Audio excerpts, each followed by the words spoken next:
The plate was an insult dressed as a meal. Cold mutton, gray at the edges. A heel of bread so hard it would have broken a lesser woman's teeth. A smear of gravy scraped from the bottom of a pan that had already fed 200 guests. Lady Dorothea Vane set it down in front of Clara Ashby, widow, 26 years old, still wearing the black veil from her husband's grave. And she set it down slowly, deliberately, with a smile that had no warmth in it anywhere. Every person in Ashford Hall's great dining room saw it. 200 witnesses. Not one of them moved. Clara looked at the plate. She looked at the woman who had placed it there. She did not cry. She did not speak. She lifted the bread. She ate it, quietly, slowly, with the composure of a woman who had learned long ago that dignity was the one thing no one could take from you, no matter how hard they tried. She had no idea that a man standing at the far end of that room had watched every second of it. He had not moved. He had not spoken. He was simply there, still, dark-suited, holding a glass he had not drunk from, watching. The funeral repast had been going for 40 minutes when Lady Dorothea Vane decided to make her point. The great dining room of Ashford Hall, a room of carved oak paneling, silk damask walls, and 3 fireplaces burning against the November cold, held 200 people. Viscounts and their wives, members of Parliament, clergy, officers. The finest families of 3 counties come to pay their respects to Lord Henry Ashby, Baron of Weston, dead at 61 of a failing heart. A good man by most accounts, a quiet man, the kind of man whose absence would be felt long after the flowers wilted. His widow, Clara, sat at the head of the morning table. She was 26. Dark eyes, solemn and still. Skin the warm brown of polished walnut. Small pearl earrings at her ears, Lord Henry's wedding gift, given the morning they married, 2 years ago, in a ceremony that half of county society had attended, with raised eyebrows and whispered objections. She wore no other adornment, no powder, no color at her lips. A black silk gown that had been sewn in 48 hours by the household seamstress, because Lady Dorothea had misplaced the order for the proper mourning dress. Or so she claimed. The gown was plain. It was also, in its plainness, correct, and anyone with genuine understanding of mourning dress would have recognized it as such. But Lady Dorothea had spent 2 years cultivating the opinion that Clara did not understand correctness, and 2 years of repetition had done its work on the room's more credulous members. Clara had said nothing about the gown. She had learned, in 2 years of marriage into the Ashby family, that saying nothing was its own form of strength. Lord Henry's estate solicitor, a quiet man named Mr. Peel, sat 3 seats to her left, nursing a glass of Madeira and watching the room with careful eyes. Clara had noticed him watching. She did not yet know why. Lady Dorothea Vane was 53. She had been Lord Henry's first wife's elder sister, which made her nothing by law, nothing by blood, and nothing by title. What she was, in practice, was the woman who had managed the Ashby household for 15 years after the first Lady Ashby died. The woman who had written the invitations, and planned the dinners, and positioned herself, brick by careful brick, as the social authority of the estate. When Lord Henry remarried, when he brought Clara home, young and quiet, and clearly not what anyone had expected, Lady Dorothea had smiled at the wedding and begun her campaign the same afternoon. Now Lord Henry was in the ground, and Lady Dorothea had been waiting 2 years for this exact moment.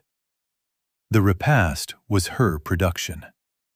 She had organized the menu, assigned the seating, directed the kitchen staff. She had placed Clara at the head of the morning table as custom required. One could not openly insult a widow at her own husband's funeral. But she had managed everything around that small courtesy with surgical precision. Now, 40 minutes into the meal, she lifted a plate from the kitchen cart beside her. The room was not loud. It was the particular quiet of 200 people performing public grief. Low conversation, occasional laughter quickly suppressed, the scrape of silver on china. But Lady Dorothea had a gift for silence, the kind that spread from a single point, like a stone dropped into still water. By the time she reached the head of the table, carrying that plate, the nearest 30 guests had stopped speaking. By the time she set it down, the entire room had. Cold mutton, a heel of bread, a smear of gravy. She set it in front of Clara with a smile. "There you are," Lady Dorothea said, clearly, in the voice she used for servants. "Something to keep your strength up.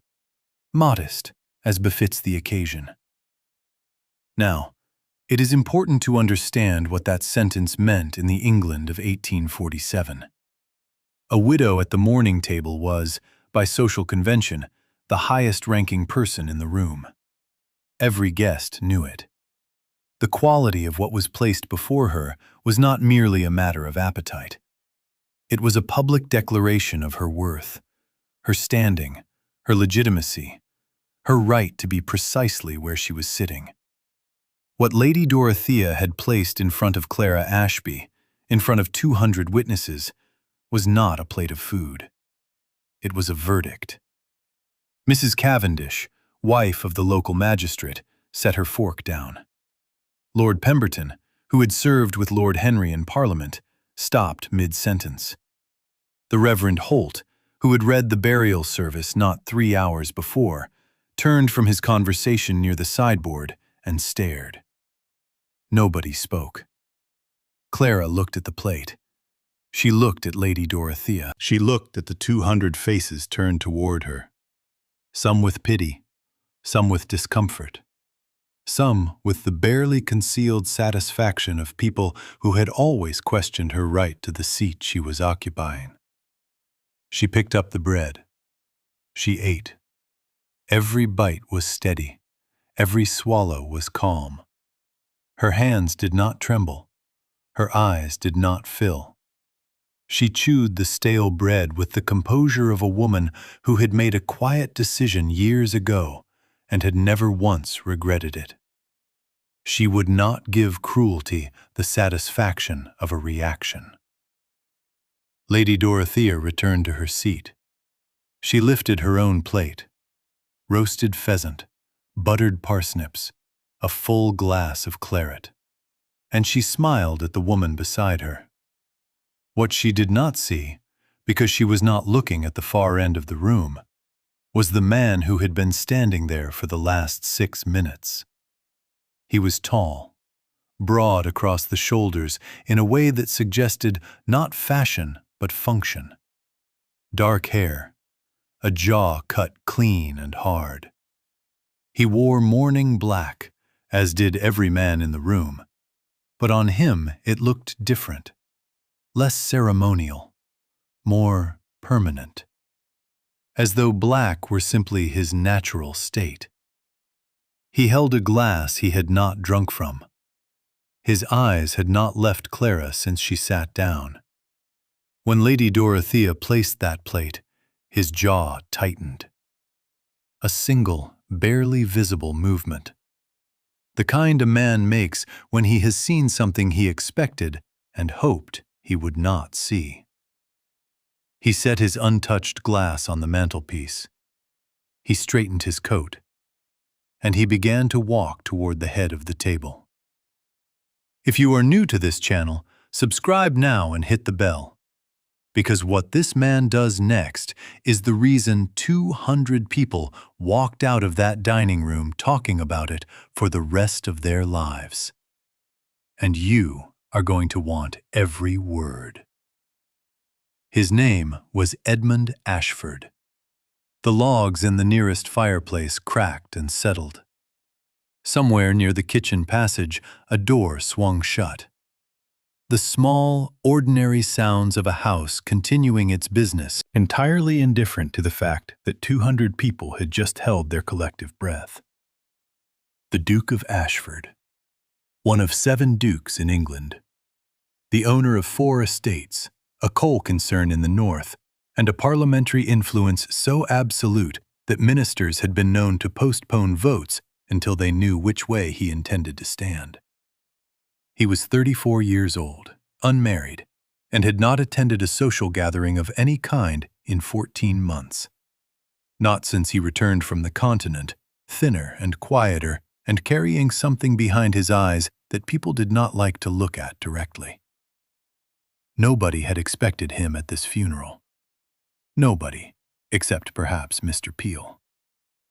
The solicitor watched the Duke walk the length of the dining room with the expression of a man who had been waiting for a cue and had just heard it. He set down his Madeira. He did not stand. Not yet. Clara heard the room shift before she heard the footsteps. That particular silence, the kind that preceded something significant, was a sound she had learned to recognize in 2 years of Ashby family dinners. She looked up from the bread she had been eating with quiet, mechanical steadiness. The man walking toward her was not someone she recognized, but she felt the room's response to him like a change in temperature. Spines straightening, conversations dying mid-syllable. Lady Dorothea, seated 10 places to Clara's right, turned her head. Her expression went from satisfaction to calculation in the space of a single breath. The Duke reached the head of the table. He stopped. He looked at the plate in front of Clara. He looked at it for exactly long enough that every person watching understood he had registered it, assessed it, and formed a conclusion. Then he looked at Clara. "Mrs. Ashby." His voice was low. The kind of low that does not need volume because it carries its own weight. Clara set down the bread. She looked up at him. "Your Grace." She did not know him. She had heard the name. Everyone in England had heard the name, but they had never been introduced. She did not know why he was here. She did not know why his eyes, dark and still as deep water, were fixed on her face with the particular intensity of someone looking at something they have thought about for a long time. "This seat," the Duke said, gesturing to the empty chair at Clara's immediate right, the chair that had been pointedly left empty all evening, as though no one wished to sit beside her. "Is it spoken for?" A beat. "No," Clara said. He sat. Not the far end, not a diplomatic distance, not the polite remove of a man performing a courtesy and intending to withdraw from it at the first convenient moment. He sat at her right hand, as a man would sit beside his hostess, as a man would sit beside someone he had come specifically to find. He settled into the chair with the unhurried certainty of a man who had decided something and was no longer interested in other opinions about it. He gestured to the footman behind him. "Remove this," he said, nodding at Clara's plate. His tone was conversational, quiet, as though he were asking for a window to be opened. The footman hesitated for precisely 1 second, because Lady Dorothea Vane's eyes, from 10 seats away, were boring into the side of his head like a pair of bradawls. And then, because the Duke of Ashford was the Duke of Ashford, and because every footman in England had been trained from birth to understand which authority outranked which, he removed the plate. "And bring Mrs. Ashby whatever was served at the principal table this afternoon." Another footman, faster this time. Lady Dorothea set down her claret glass with a sound that was not quite a slam. The Duke did not look at her. He turned to Clara. He spoke as though they were the only two people in the room, which, in a sense, they were. Every other conversation had ceased entirely. "I knew your father," he said, "Colonel James Ashby, before his commission. We served in the same regiment for 18 months. Clara was still. "I was not aware of that, Your Grace." "No, you would not have been. You were 12, I believe, when I last saw him. Perhaps 13? She looked at him. The calculation was automatic. She could not help it. If he had known her father when she was 12, that meant he had been watching her family's circumstances for more than a decade. That meant his presence at this specific funeral on this specific afternoon was not coincidence. She did not say this. What she said was, "He spoke well of his regiment." He was a remarkable man. The Duke's voice shifted, something below the surface of it, briefly. His death was a loss to more people than his family knew. The footman returned. He placed a proper plate in front of Clara. Roasted goose, dressed vegetables, fresh bread, warm from the kitchen. A small, involuntary thing happened in Clara's chest. Not relief exactly. Something quieter and more dangerous than relief.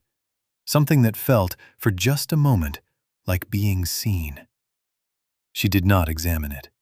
She picked up her fork. The Duke poured her a glass of wine without being asked. He did not pour one for himself. He set the decanter back with the quiet economy of a man who has no interest in drawing attention to the gesture, because the gesture is not for attention. It is simply what one does when the person beside you has been sitting in an empty glass for the better part of an hour. At the far end of the table, Lady Dorothea's face was a mask, a very good mask, carefully constructed. But Clara, who had spent 2 years reading the woman's expressions the way sailors read weather, could see the calculation running beneath it.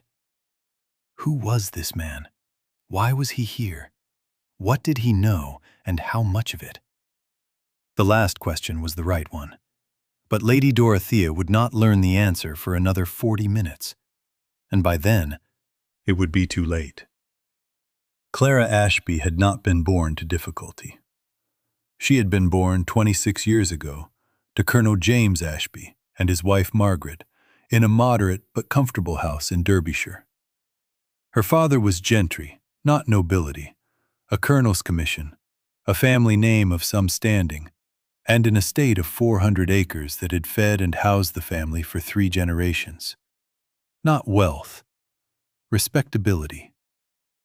In England in the 1840s, respectability was its own form of currency. She had grown up with books. That was the thing people always noticed about Clara, even as a child. Not that she was pretty, though she was. Not that she was accomplished, though she was that too. But that she was always reading something she was not supposed to be reading yet. Latin primers at 9, agricultural economics at 11, her father's parliamentary reports at 12, which she read in the kitchen while the cook, Mrs. Peel, pretended not to notice and refilled her tea without comment.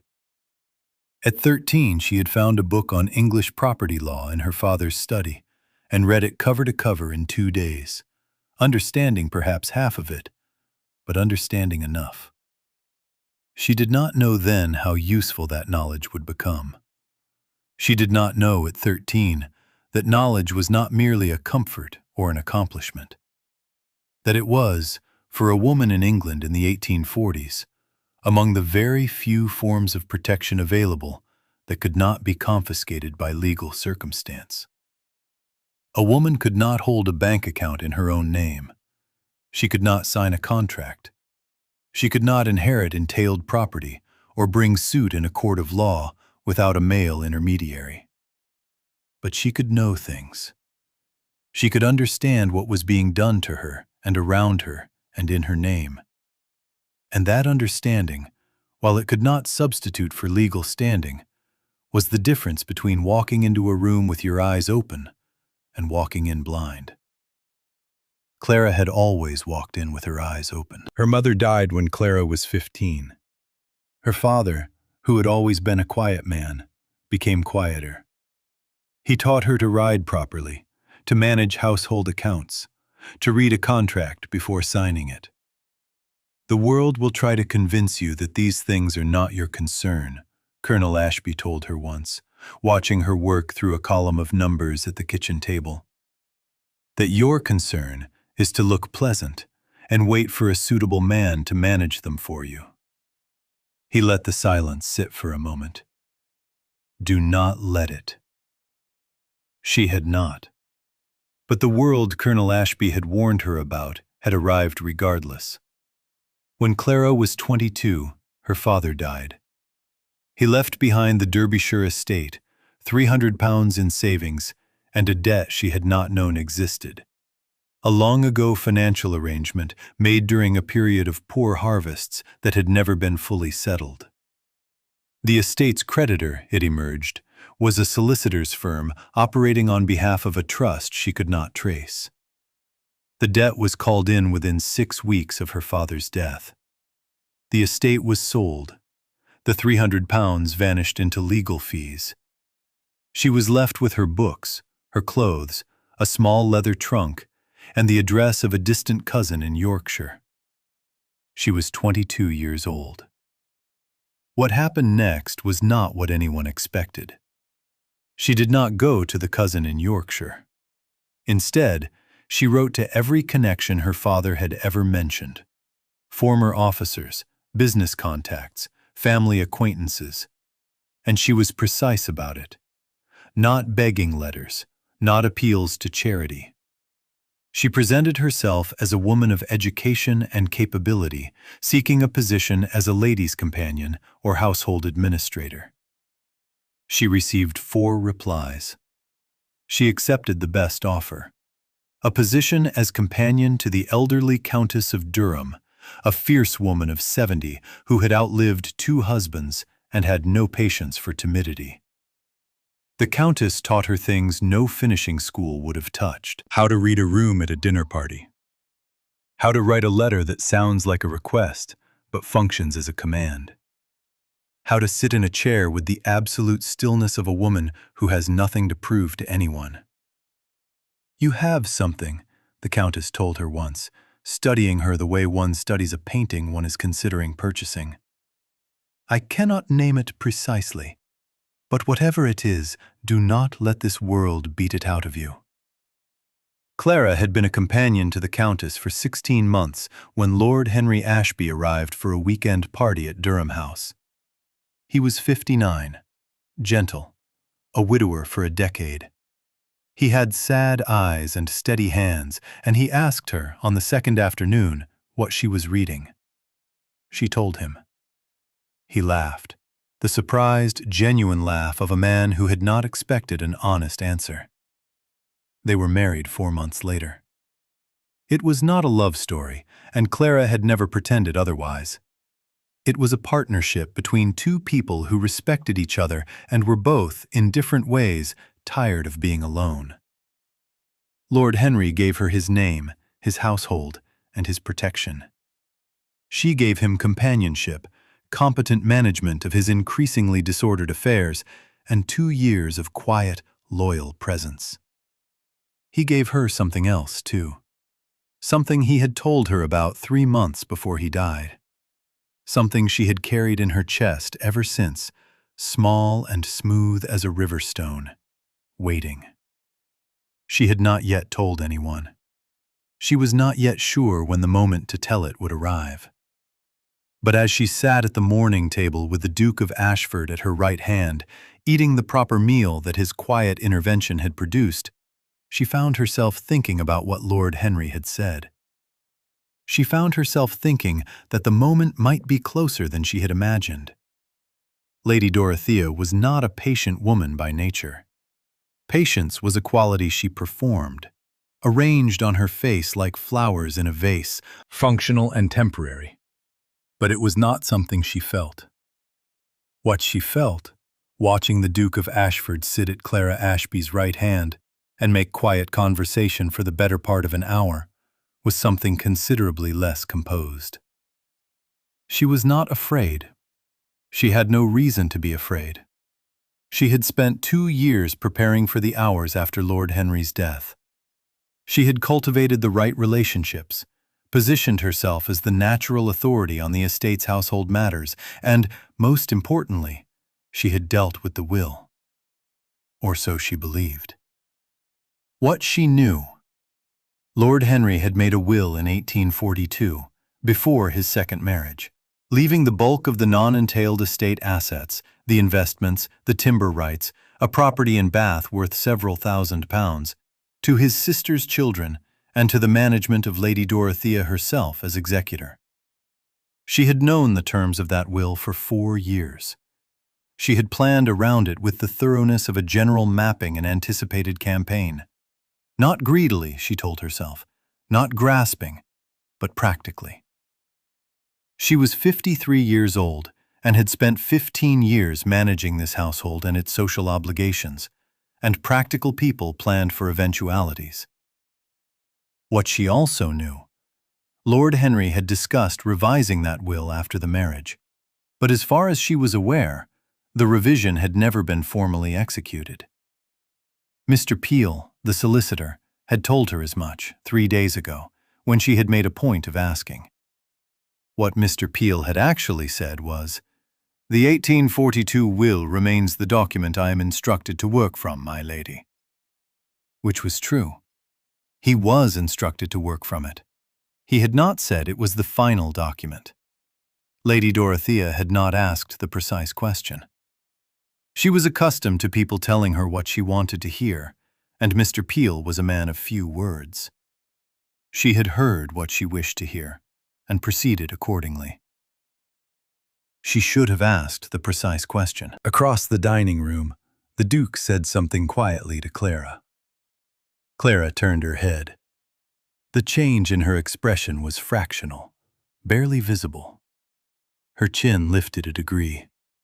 A breath, carefully managed, drawn and released. Lady Dorothea set down her fork. She leaned toward the woman beside her, Mrs. Hartley, an old ally, a reliable conduit for whispers. "Do you know what he could possibly want with her?" Mrs. Hartley glanced toward the head of the table. "The Duke? I haven't the faintest idea. Perhaps he is merely being courteous." Courtesy.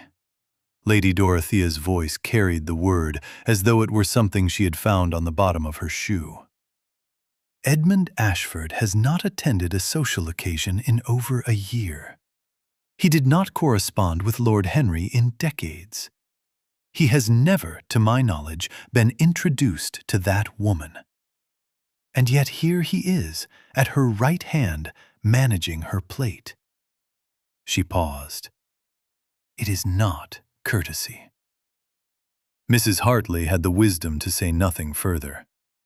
At the head of the table, the Duke was speaking again. He was not looking at Clara as he spoke. He was looking forward, at some middle distance, as men do when they are saying something careful. Clara was listening. Her fork was set down. She was giving him the particular quality of attention she gave to things that mattered. Still precise, missing nothing. What the Duke was saying was this. "Mrs. Ashby, I want to ask you a question, and I want you to understand before I ask it that the answer will not change what happens this afternoon. What happens this afternoon is already decided. The only question is whether you would like to know it before it becomes general knowledge, or whether you would prefer to hear it when everyone else does." Clara considered this for a moment. "Tell me now," she said. The Duke nodded. He had expected that answer. He reached into his coat. He produced a folded document. He did not open it. He set it on the table beside her plate, flat, unremarkable, a piece of paper that looked like nothing at all. "Your husband revised his will in September," the Duke said. 8 weeks ago. Mr. Peel holds the executing documents. What I hold here is a copy, given to me by Lord Henry himself, with instructions in the event that certain circumstances arose today. Clara looked at the document. She did not touch it. What circumstances? He said you would not fight for yourself, the Duke said. There was something in his voice that might have been admiration and might have been grief, and was probably both. He said that if someone humiliated you at the repast and you stayed silent, I would know he had been right. A pause. He was right. Clara pressed her lips together. It was the only thing that moved in her face. Outside the tall dining room windows, the November sky was the particular flat gray of late afternoon, the light that makes everything look like an etching of itself, all contrast and no warmth. She had been awake since 4 in the morning. She had buried her husband 6 hours ago. She had eaten half a heel of stale bread in front of 200 witnesses, and she was sitting here being told that the man she had spent 2 years in quiet, competent, unsentimental partnership with had spent those same 2 years building something on her behalf that she had not known to ask for. He planned this, she said, not a question. He planned this. How long have you known him? 30 years, the Duke said. Since before you were born. Since before he was Lord Henry Ashby, and I was anything at all. He paused. About a solicitor's firm. About a trust she had never been able to trace. You know about my father's estate, she said. It was not a question either. The Duke looked at her for the first time since he had sat down, directly, fully, without the measured discretion he had maintained for the last hour. Yes, he said. That is the other part of it. In the England of 1847, a woman's legal existence was a complicated thing. When Clara Ashby had read that property law book at her father's study at 13, she had found, buried in its dry language, the doctrine of coverture, the legal principle that upon marriage, a woman ceased to exist as a separate legal entity. Her property became her husband's. Her contracts became his.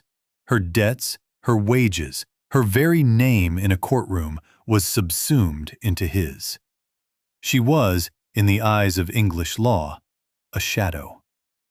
But the doctrine worked in the other direction too. A husband could, within the law's architecture, use that architecture to protect rather than to absorb. He could make a will with precise provisions. He could appoint trustees. He could construct legal instruments that would outlast him and that no amount of post-mortem maneuvering could dissolve, provided the instruments were correctly prepared, properly witnessed, and executed by a man of sound mind before independent witnesses who could not be questioned. Lord Henry Ashby, who had managed the affairs of a barony for 30 years, had known precisely how to do this. A husband's protection, his name, his standing, his legal presence, extended over her absolutely. What he chose to do with that protection, in the documents he prepared and the arrangements he made, was entirely within his power. And a man who had 30 years of friendship with the Duke of Ashford, and who had spent the last year of his life putting his affairs in meticulous order, could accomplish things that no amount of Lady Dorothea Vane's maneuvering could undo. Lord Henry had spent his last year doing precisely that. But this is not yet the moment for the document on the table. That moment was coming. Clara could feel it approaching the way you feel a storm on the moors. Not yet visible, but in the air, in the changed quality of the light. First, there was the matter of what the Duke had said. He knew about her father's estate. She had spent 4 years trying to trace the trust that had called in that debt. 4 years of letters to solicitors' firms. 4 years of careful questions asked through Lord Henry's connections. 4 years of arriving at walls that were smooth and gave no purchase. She had never been able to find the source. She had, eventually, with the same practical discipline she applied to everything, stopped looking. The estate was gone. Spending her life in pursuit of the answer was a luxury she could not afford. Now the Duke of Ashford was telling her he had it. She thought about this for a moment. She thought about the patience required to hold that knowledge for— how long had he known? He had mentioned her father's name with the ease of a man who had thought about him recently. He had known she was 12 when they last met. He had known Lord Henry for 30 years. "How long have you known?" she asked. The Duke looked ahead again. That careful sideways posture. "About the debt? 4 years." She was quiet. "I was the one who had it called in," he said. The dining room's background noise continued. Silver on china, low conversation, the fire. None of it touched the particular silence that had formed between them. "You destroyed my father's estate," Clara said. Her voice was absolutely level. "No." The Duke turned to face her. "I called in a debt that already existed, on a date that had been predetermined in the original contract, against a firm that had been managing that trust fraudulently for 11 years. The money from the sale of your father's estate did not go to the trust. It went to the creditor behind the trust. And the creditor behind the trust," he paused, "has been the subject of a legal action in this county for the last 3 years. Clara was still. Her mind moved the way it always moved when she encountered new information. Not with emotion first, but with structure. She was mapping what he was telling her, placing each piece, looking for the shape of it. "Who," she said, "is the creditor?" The Duke said a name. Clara set down her fork with a sound that was very small and very final. Because the name he said was the name of Lady Dorothea Vane's brother. And suddenly the 2 years of careful cruelty, the positioning, the management of the household, the cultivated authority, it arranged itself differently in Clara's mind. Not the vindictiveness of a jealous woman. Something colder than that. Something that had been in motion years before Lord Henry ever remarried. She looked down the table at Lady Dorothea. Lady Dorothea, who was watching her with narrowed eyes and a composed, inquiring expression.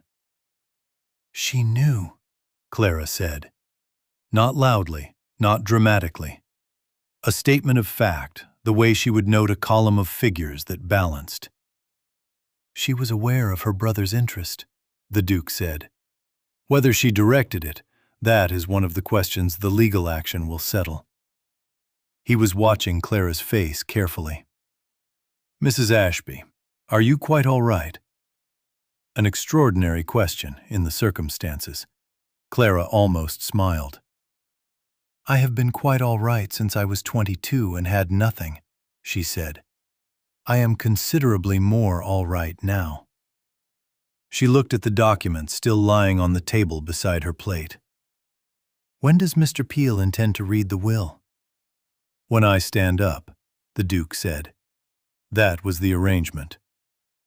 "Then perhaps," Clara said, "it is time for you to stand up."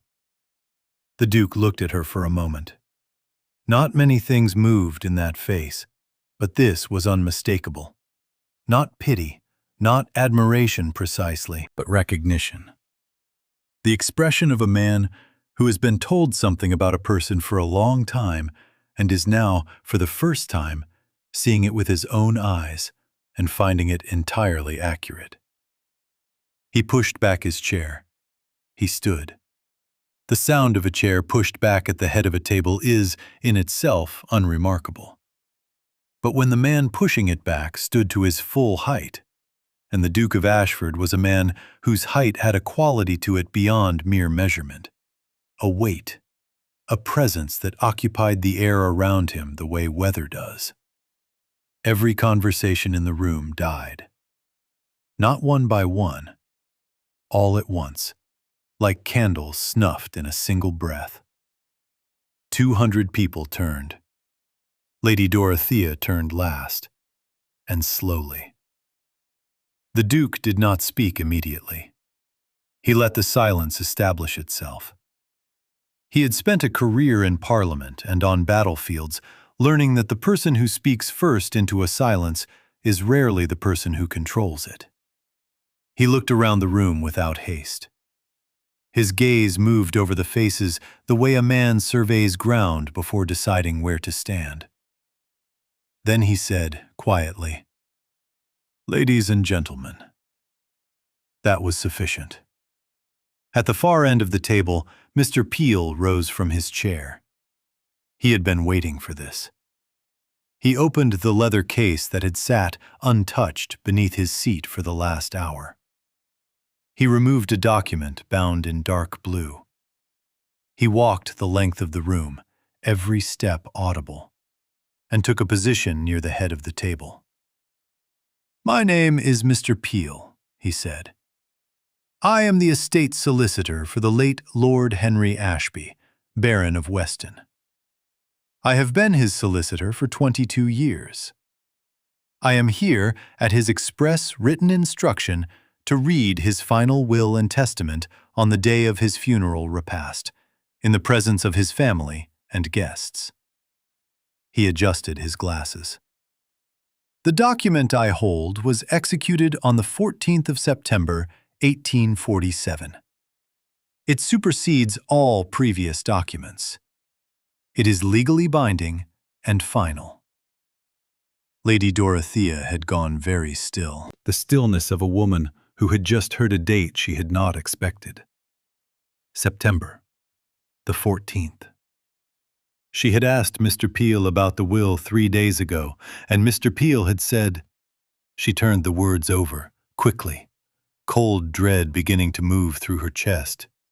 He had said the 1842 document was the one he was instructed to work from.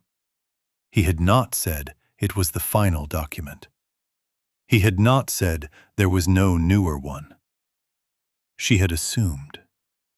For the first time in 2 years of very careful construction, Lady Dorothea Vane had assumed. Mr. Peel opened the document. "I, Henry James Ashby, Baron of Weston, being of sound mind, do hereby declare this to be my final will and testament." He read the first article. The house in Bath, which under the 1842 will had been designated to Lady Dorothea's management, was left to Mrs. Priscilla Cowper, Lord Henry's niece, absolutely and unconditionally. Lady Dorothea's jaw tightened. A fraction of a movement. The timber rights to the Weston estate, also previously designated under her executorship, were transferred to a trust for the maintenance of the estate farms and their tenants. Someone at the middle tables made a low sound of surprise. The investment holdings, significant. Lady Dorothea had been aware of their approximate value for 2 years, were placed in their entirety in trust for Clara Ashby, Lady of Weston, to be administered at her sole discretion. The value of the trust, Mr. Peel said, as of the 14th of September, amounts to approximately £22,000 per annum. Now the room was not merely silent. It was the kind of silent that has a texture. Mrs. Cavendish had her hand over her mouth. Lord Pemberton was leaning forward. The Reverend Holt had set down his Bible. Lady Dorothea's face had gone the color of old wax. 22,000 a year. The number was not the largest fortune in that room. But for a woman who had been served leftover mutton on the day of her husband's burial, it transformed every calculation that had been made about Clara Ashby since the moment she arrived at Ashby Estate as a colonel's penniless daughter. 22,000 a year was independence made absolute. It was the difference between existing at the sufferance of others and being the person at whose sufferance others existed. Mr. Peel turned to the next article. Article 3, he said. The executorship. Lady Dorothea straightened in her chair. The role of a state executor, Mr. Peel read, is hereby designated to His Grace Edmund Ashford, Duke of Ashford, in full partnership with Mrs. Clara Ashby, Lady of Weston, who shall hold equal authority in all estate decisions. Lady Dorothea stood up. That is not possible, she said. Her voice was steady, a credit to her in the circumstances. I was promised. My lady, Mr. Peel looked at her over his glasses. Nothing was promised in any legal document I have been made party to. If you have a private understanding with the late Lord Henry, I am afraid it has no standing here. The 1842 will has been superseded, as I have just stated. She manipulated him. Lady Dorothea pointed at Clara. The composure was beginning to fracture at the edges. Hairline cracks, but visible to anyone who knew where to look. She is 26 years old. He was an old man. She had 2 years to turn him against his family. Lady Dorothea. The Duke's voice was quiet. It was always quiet. And it stopped her as absolutely as a hand against a door. I would encourage you, in your own interest, not to continue in this direction. She turned to him. And who are you to— I am the man Lord Henry asked to be present today, the Duke said, because he had known you for 30 years, and he knew precisely what you would do. He reached into his coat. And because I am the executor of a separate legal action, filed in November of last year in the Court of Chancery, pertaining to the fraudulent management of a trust by an individual named Arthur Vane. The room went silent in an entirely different way. Lady Dorothea's face did not move, but her hands, both of them visible on the table, spread flat against the white linen. The fingers pressed down. A woman bracing herself against something falling. Arthur Vane, the Duke continued, is your brother. He said nothing further. He did not need to. The room would finish the sentence on its own. The name Arthur Vane meant nothing to most people in that room. To Lord Pemberton, who sat on the Chancery Oversight Committee, it meant a great deal. His expression shifted, something sharp and specific, the look of a man connecting two things that had been separate until this moment. He leaned toward the man beside him and said something very quietly. To Mrs. Cavendish, who knew nothing of Chancery proceedings but knew everything about county gossip, the name meant the expression on Lady Dorothea's face. That was sufficient. To Clara, it meant 4 years.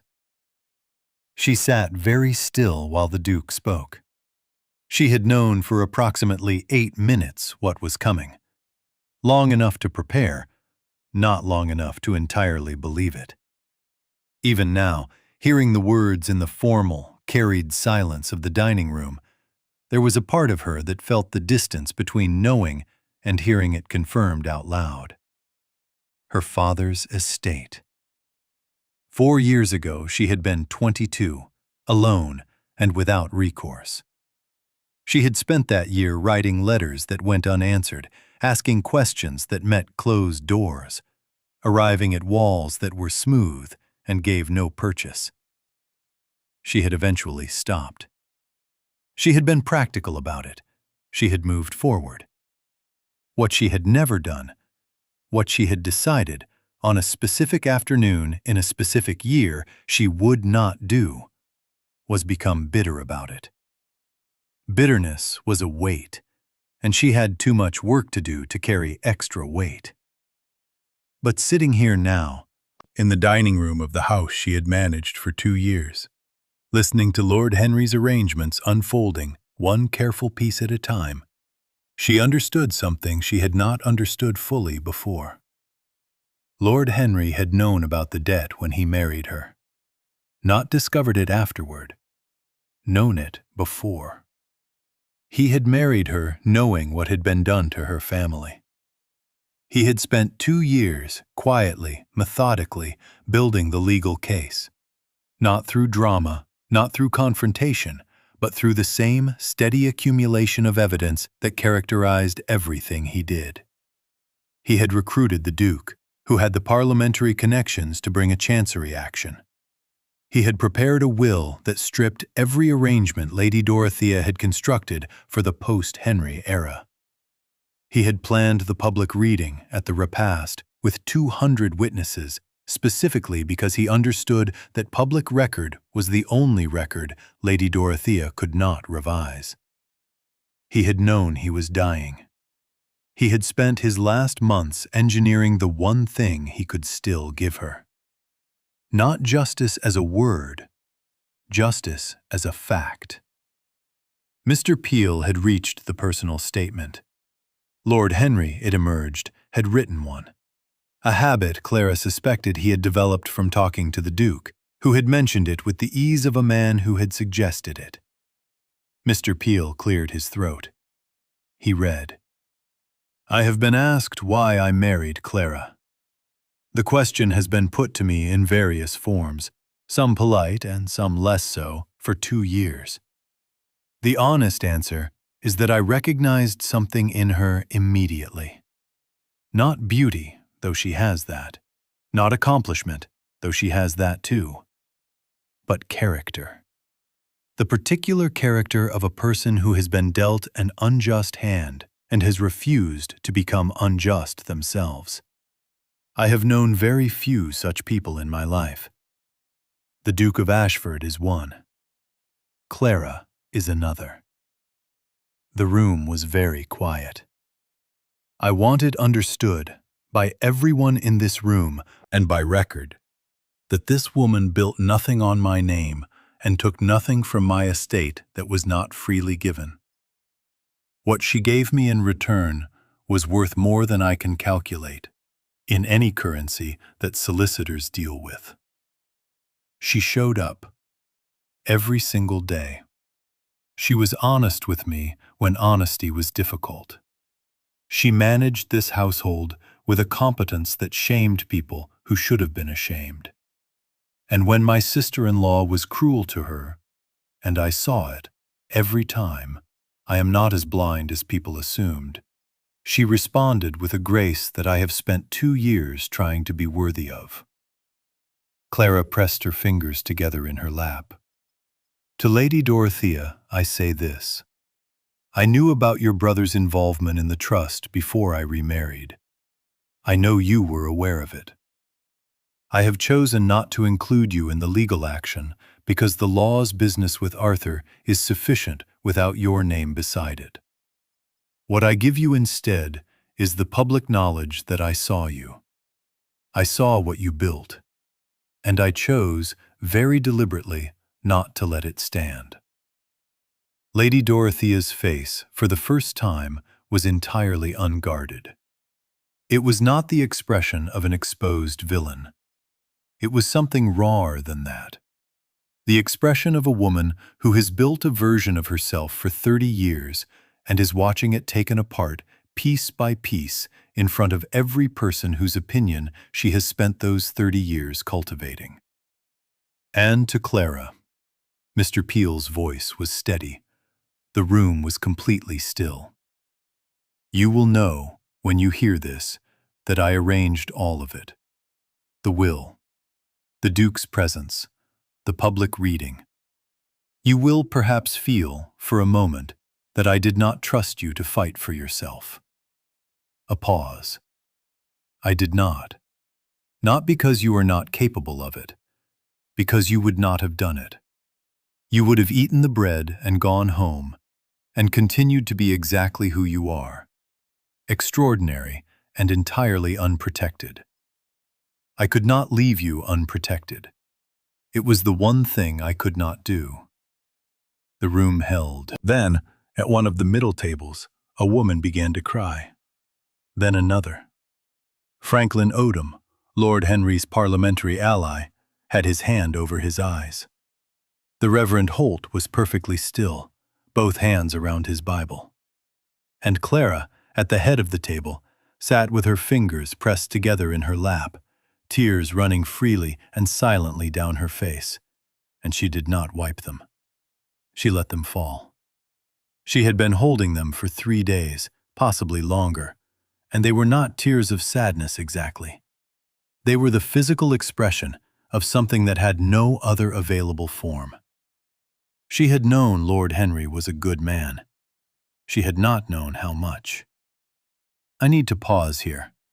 When I worked through this scene, through that single phrase, not because you are not capable of it, because you would not have done it, I had to set it down. Not because of the fortune, not because of the legal reckoning, because of what that sentence says about 30 years of paying attention to someone. A man who knew his wife's exact blind spot, named it with love, and quietly built around it so she would never be exposed by it. That is the whole story. Everything else is the evidence. Lady Dorothea did not collapse. That is worth noting. She was a woman of considerable iron, whatever else she was, and she did not crumple or dissolve or make the kind of scene that would have satisfied the room's baser appetites. What she did was sit very still while Mr. Peel finished reading, and then she began, quietly, deliberately, in the manner of a woman who had spent 30 years never being caught without a plan, to calculate. The Chancery action against Arthur was a problem, a substantial one. Her brother had not told her the extent of his exposure. She had known, in broad terms, that the trust had involved certain practices that the law might view unfavorably, but she had not known that the case had been filed, had not known the Duke of Ashford was the driving force behind it, had not known that for the last 3 years there had been a legal mechanism building around her family, like a tide coming in, while she watched the horizon for other weather. The will was also a problem. The September date meant her 2 years of positioning were worth nothing. The bathhouse, the timber rights, the executorship, all dissolved. But the calculation she was running, rapidly, behind the mask of her composed face, was not about how to undo it. That ship had sailed. It was about what remained. There was the question of Arthur's defense. She had connections. She had influence. She had spent 30 years as a careful social architect, and social architecture could be converted to other purposes in time of need. She began to stand. Lady Dorothea. The Duke's voice was not loud. It never was. I would ask you to remain seated until Mr. Peel has concluded. I have heard quite enough. There is a final article, Mr. Peel said. He had not looked up from the document. Lady Dorothea paused. She looked at the solicitor. Article 7, Mr. Peel said, pertaining to the trust debt called against the estate of Colonel James Ashby, Derbyshire, in November of 1843. He did not look up. His voice was entirely level. The investigation conducted by O'Forey Otta, Graves and Associates, in partnership with the Duke of Ashford's legal office, has established, with sufficient evidence for chancery proceedings, that the original debt instrument was fraudulently modified in 1841 to accelerate the repayment date by 11 years beyond the original contract's terms. The modification was made without the knowledge or consent of Colonel Ashby. A settlement agreement, executed as part of the chancery proceedings against Arthur Vane, provides for restitution to the Ashby estate at full value, with interest.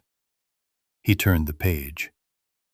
The restitution amount, transferred to a trust in Mrs. Clara Ashby's name upon conclusion of the chancery proceedings, is estimated at £11,300. The room did not erupt. It absorbed. That was, in its way, more powerful than eruption. 200 people absorbing a single fact simultaneously. The quiet, collective recalibration of everything they thought they knew about the woman sitting at the head of the table. Clara had known some of this. The Duke had outlined it in broad terms during their conversation. But hearing the figure, the specific, legal, documented figure, was different. It was the difference between knowing a thing and having it become real. 11,300 pounds. Her father's estate. His life's work. The foundation he had tried to build for her. Given back. Too late for him. Not too late for her. Lady Dorothea had remained standing during this reading. She did not sit. She stood with both hands at her sides, her face a controlled ruin, and she looked at Clara. Clara looked back. There were things in Lady Dorothea's expression that Clara had not seen there before. Not contrition, not yet, perhaps not ever, but something adjacent to it. The particular exposure of a person who has been seen through, entirely and publicly, by someone they had dismissed entirely. "I want you to know," Lady Dorothea said, and her voice was not steady, which was the most honest thing Clara had ever heard her produce, "that I never intended—" "Dorothea." Clara's voice was quiet. It had always been quiet. "I know what you intended. Lord Henry knew. The Duke knows. 200 people in this room have just been told. There is nothing left to manage." She held the woman's gaze steadily. "Sit down." Lady Dorothea sat. Not because Clara was in a position of power over her, though that was now measurably true, but because there was something in Clara's voice, in her posture, in the complete absence of triumph in her face, that was more leveling than any raised voice could have been. The Duke stood beside her. He had not moved since he stood. He looked at Clara, that same precise, attending look she had caught earlier. The look of a man who has been told something about a person for a long time and is still, in this moment, finding it entirely accurate. He said nothing. He did not need to. Mr. Peel closed his document. "That concludes the reading of the last will and testament of Henry James Ashby, Baron of Weston." He paused.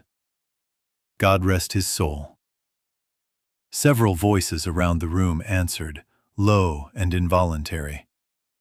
"God rest his soul."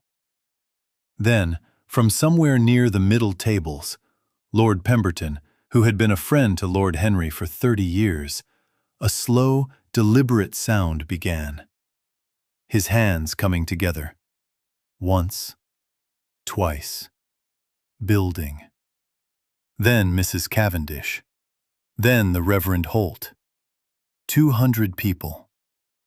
Clara closed her eyes. She let it land. Let it be what it was. Not celebration, not spectacle, but acknowledgement. The particular sound of a room choosing to see someone they had not chosen to see before. She thought of Lord Henry's chair by the fire. She thought of a cold afternoon in Derbyshire, a girl of 13 with a property law book, not yet knowing why it mattered. She thought of everything it had taken to become a woman who could sit in this chair on this day and not flinch. The repast continued. People ate. They talked, differently than they had talked before Mr. Peel stood up. The conversations that ran along the tables now had a different quality. The warm, unsettled energy of people processing something significant in real time. Names were mentioned. Questions were asked. Connections were drawn. 200 people who had walked into Ashford Hall that afternoon with one understanding of the widow at the head of the morning table walked out with another entirely. Clara was not alone at the table for the remainder of the afternoon. People came to her, carefully at first, then in a more natural, less guarded way. Lord Pemberton sat beside her for 20 minutes and spoke about Lord Henry's character with the specific precision of a man who had observed it for 3 decades. Mrs. Cavendish brought her tea, unprompted, and said nothing except, "He was very proud of you, you know. He told me so at church not a month ago." The Reverend Holt prayed with her quietly at the end of the table, his hands over hers, his voice careful and warm. She received all of it with the same steadiness she had received everything else that afternoon. The Duke had not left. He had moved slightly, no longer at the head of the table, but at the near end, speaking with Lord Pemberton, then with the estate's land steward, then with Mr. Peel, always in that same low, unhurried voice that nonetheless appeared to accomplish things at considerable speed. Clara observed this without appearing to observe it. She was very good at that. Lady Dorothea remained seated for the first half-hour after the reading. She did not speak to anyone. Her son, a young man of about 25, who had her coloring and, Clara had always suspected, considerably more conscience, sat beside her with his hand on her arm and said something quiet into her ear. Lady Dorothea did not respond. Her face was turned slightly toward the window, toward the November light coming gray and thin through the glass. Clara watched her. She had spent 2 years watching Lady Dorothea perform various versions of cruelty with the smooth assurance of a woman who expected no consequences. What she was watching now was different. Not a performance. Something underneath the performance.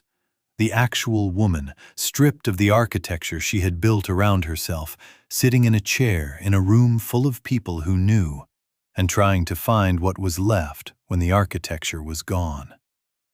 It did not produce satisfaction in Clara. What it produced was harder to name.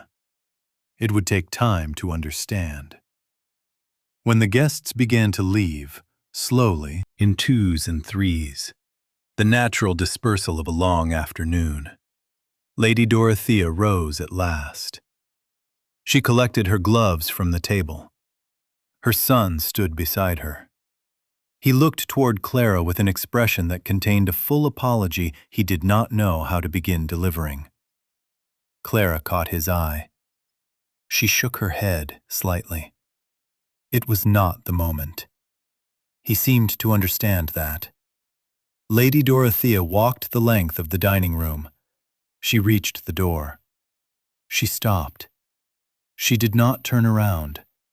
She stood at the door for a moment, and then she said, clearly enough to be heard by the people nearest to her, "I was wrong about you." That was all. She walked out. Clara looked at the closed door for a moment. Then she looked down at her hands. It was not enough. What had been done to her father was not addressed by 3 words and a closed door. And what had been done to Clara herself over 2 years was not addressed by a woman's composure cracking, finally, in front of witnesses.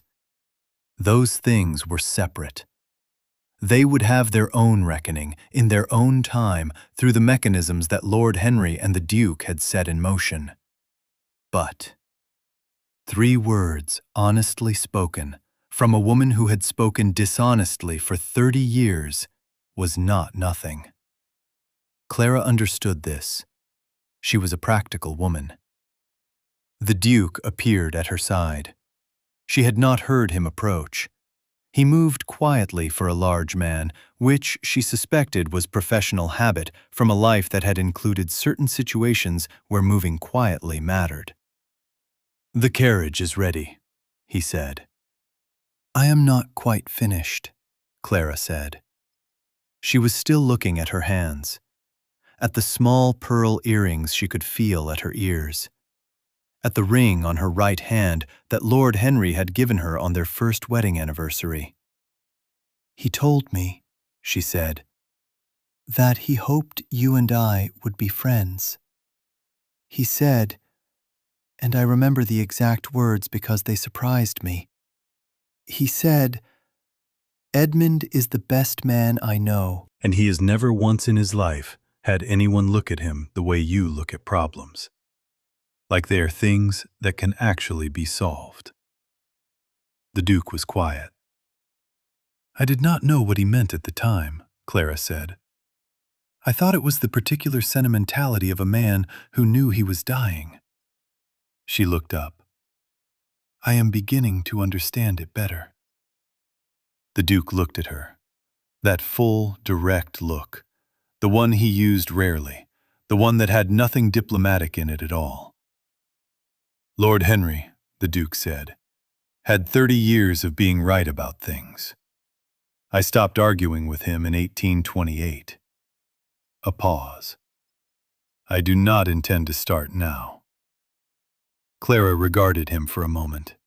Then she stood. She straightened her black gown. She lifted her chin. "Then perhaps," she said, "we should begin as he intended, with something that needs solving." She walked toward the door of Ashford Hall's great dining room, her dining room now, in her house, on her estate, with the composure of a woman who had eaten stale bread at her own husband's funeral that afternoon, and was ending the day with $22,000 a year and the complete public record of who had tried to prevent it. The Duke fell into step beside her. At the doorway, he paused. He reached into his coat. He produced a second document, smaller than the first, sealed, her name on the front in Lord Henry's hand. "He asked me to give you this privately," the Duke said. "After, when the room had emptied and you were ready." Clara looked at it. "What does it say?" "I have not read it. He sealed it himself." She took it. She held it. She did not open it. And if 200 people watched them walk out together, and if those 200 people formed a certain opinion about what that walk meant for the future, well, that was a problem for another afternoon. Clara Ashby had always been very good at problems, but she had never in her life wanted more urgently to be alone with a letter. November settled over Weston in the days after the funeral.